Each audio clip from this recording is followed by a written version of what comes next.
Let's dive in another deep dive today. This time it's Plato's Republic. And specifically, you sent in a podcast episode all about Chapter 2. Oh, excellent choice. Yeah. Definitely a good one. So, are you ready to tackle this? Oh, absolutely. It's a really fascinating chapter. Plato doesn't go straight into abstract arguments about justice. Yeah.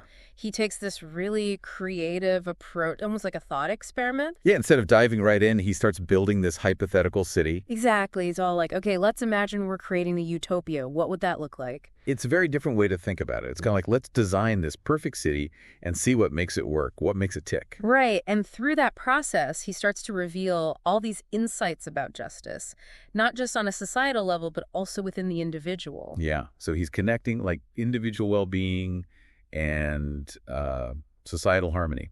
Yeah, exactly. That's the core of it, really. He's trying to get us to think about how those two are intertwined. Yeah. Can you truly be just in an unjust society? That's the big question lurking in the background. It's a big question, and it's something that, it still resonates today. So how does he begin this whole city building exercise? Like, where does he start? Well, he begins with what he calls the healthy city. Okay.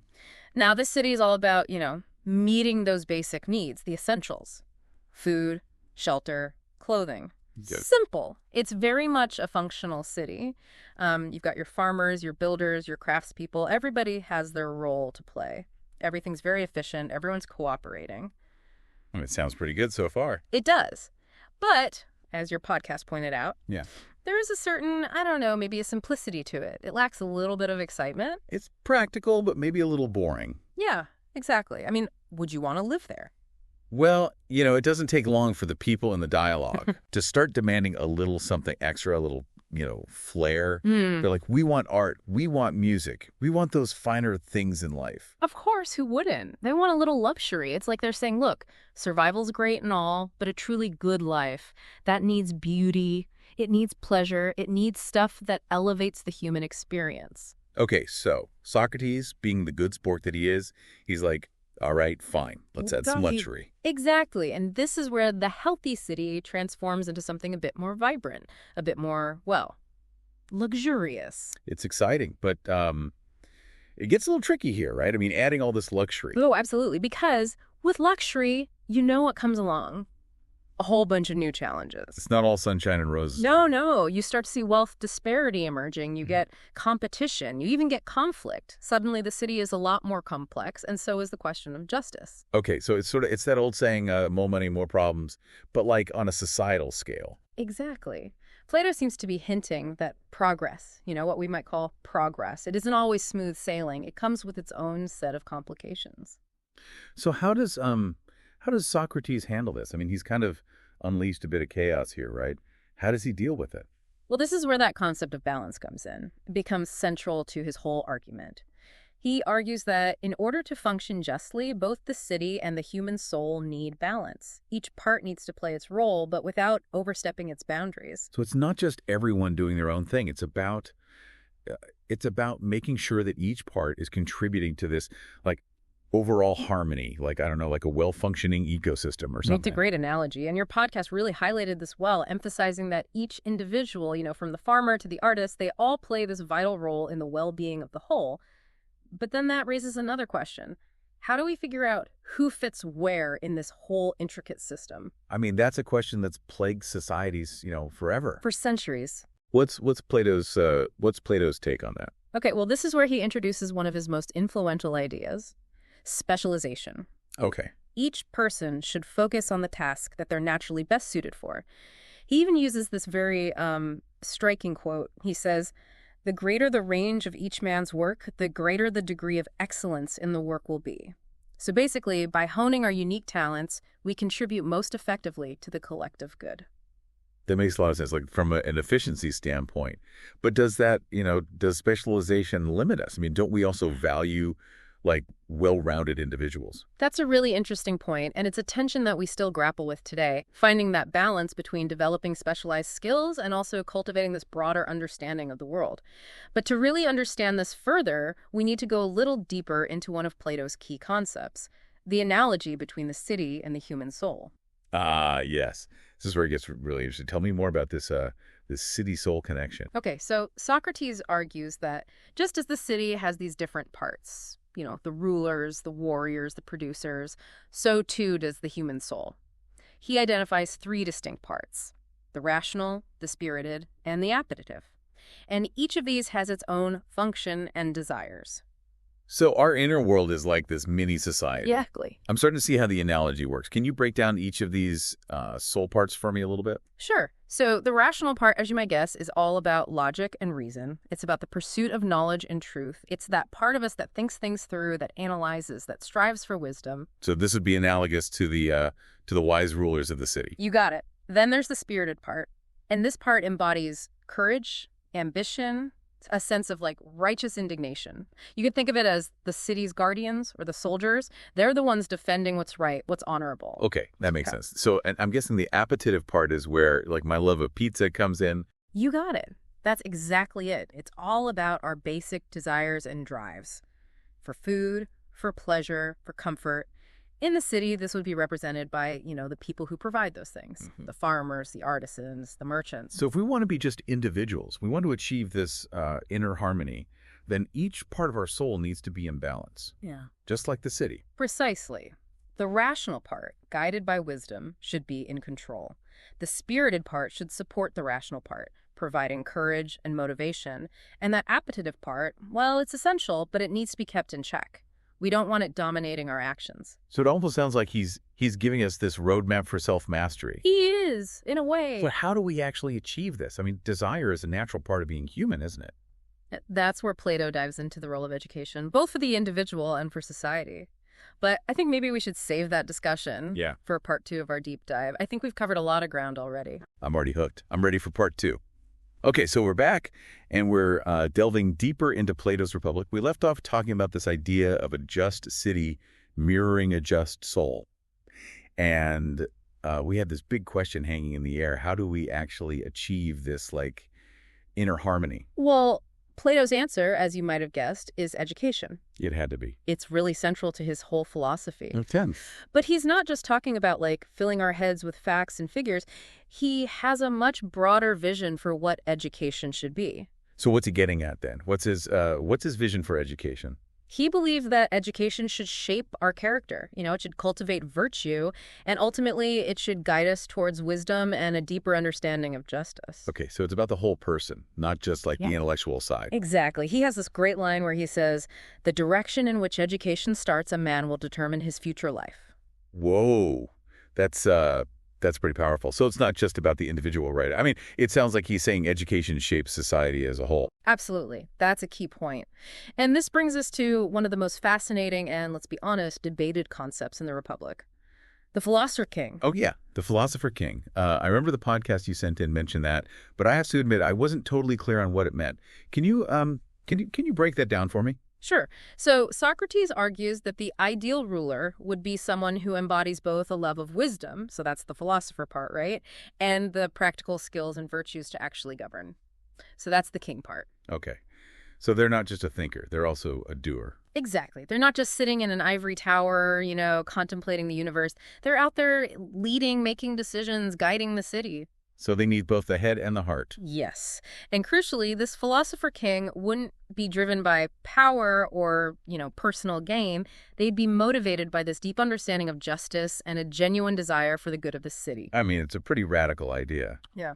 To think that, a philosopher should be running the show. It definitely goes against a lot of conventional wisdom about leadership. Yeah, it does. But Socrates, he believed that only those who truly understand justice, like all its complexities and nuances, that only they can create a truly just society. Exactly. He makes this really bold statement. He says, "Until philosophers rule as kings, or those who are now called kings and leading men genuinely and adequately philosophize, cities will have no rest from evils." It makes you wonder if any of our leaders today would pass the philosopher king test. That's a good question. But let's maybe not get too sidetracked by modern politics. Right. I do want to circle back to something we talked about earlier. Remember that transition from the healthy city to the luxurious city? Yeah. At first, it just seemed like, okay, Socrates was adding in some luxury to make his companions happy. But I have a feeling there's more to it than that. You're picking up on something important there. It's not just a random plot point. the introduction of luxury serves a deeper philosophical purpose. Okay, I'm intrigued. Tell me more. By introducing luxury, Socrates is also introducing this concept of desire. And more importantly, the potential for desire to disrupt the harmony of both the city and the soul. So it's like he's highlighting the dangers of excess, of unchecked appetites. Exactly. He argues that while desires are a natural part of being human, they need to be carefully managed. They need to be channeled in the right direction. Because unbridled desire, that can lead to greed, to envy, and ultimately to injustice. It's like that saying, too much of a good thing. Right. And it's a theme that I think really resonates powerfully in our very consumer-driven society today. Absolutely. It makes me think about, like, how much of our modern life is just geared towards satisfying our desires? Are we, as a society, are we at risk of losing sight of that balance that Plato was talking about? That's a great question. And it seems like Plato, thousands of years ago, he was already anticipating some of the challenges we face today. He was ahead of his time. He was. He understood the seductive power of desire and how it can lead us astray from, the path of justice and true fulfillment. So what's the solution? Are we doomed? Not necessarily. Remember, Plato placed a huge emphasis on education, on self-knowledge. He believed that by understanding our desires, where they come from, what their consequences might be, we can learn to manage them wisely. And this self-awareness, coupled with a strong moral compass, that's what allows us to pursue a life of balance and virtue. So it's not about denying our desires completely. It's about finding that middle path. Exactly. It's about moderation. It's about finding that sweet spot, that equilibrium where our desires are aligned with our rational understanding of what truly constitutes a good and just life.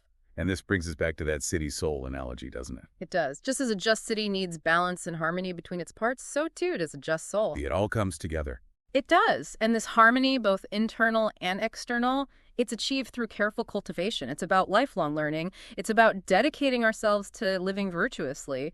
But I think we're nearing the end of part 2 here. What do you think? Yeah, I think that's a good place to pause and take a breath. We've covered a lot.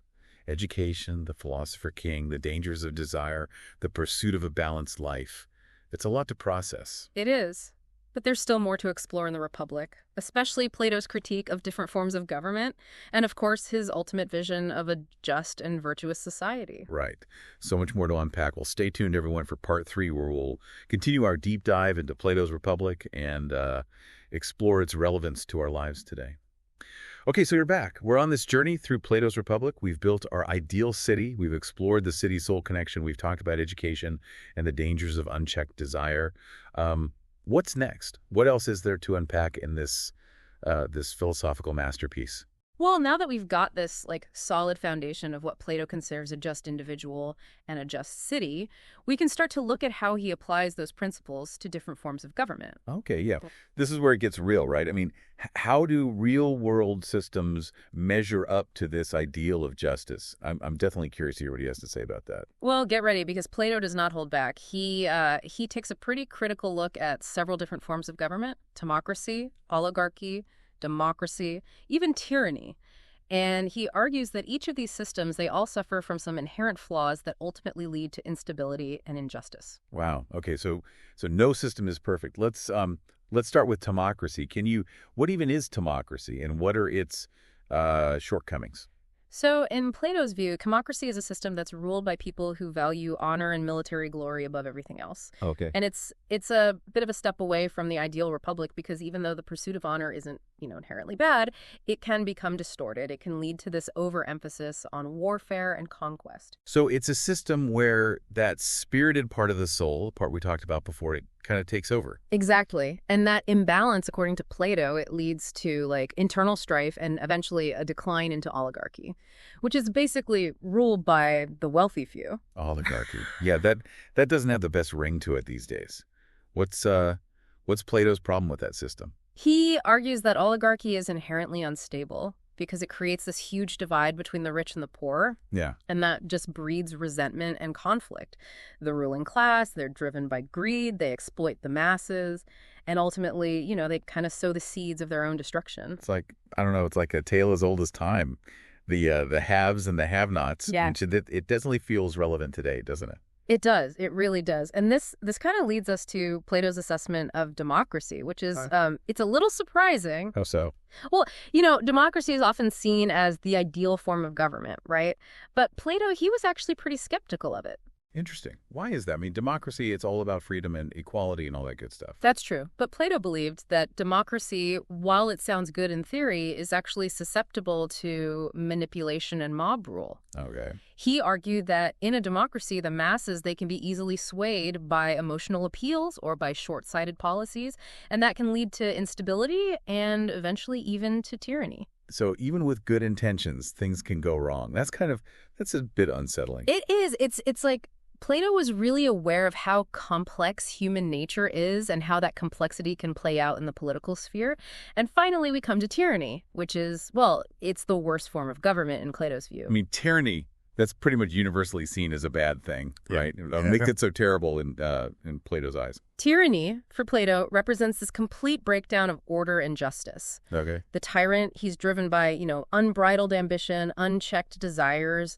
He rules through fear and oppression, and ultimately it just leads to misery for everyone involved, himself included.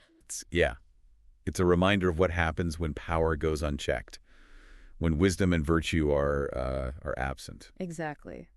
And with that rather bleak look at tyranny, we actually come full circle back to Plato's main point. Justice is the foundation of a good life, both for individuals and for society as a whole. And without justice, well, all those other things that we might strive for, like wealth or honor or power, they ultimately just lead to ruin. It's been quite a journey. I mean, we've really gone deep into Plato's ideas, and we've grappled with some pretty big questions about justice and virtue and what makes a good society. What are your final thoughts on the Republic? For me, The Republic is this timeless reminder of how important it is to really think critically, to reflect on our own lives and our own societies. It's a book that still challenges us today, even after thousands of years. And it pushes us to examine our own understanding of what makes a life truly meaningful, what makes it good, and, what makes it just... I couldn't agree more.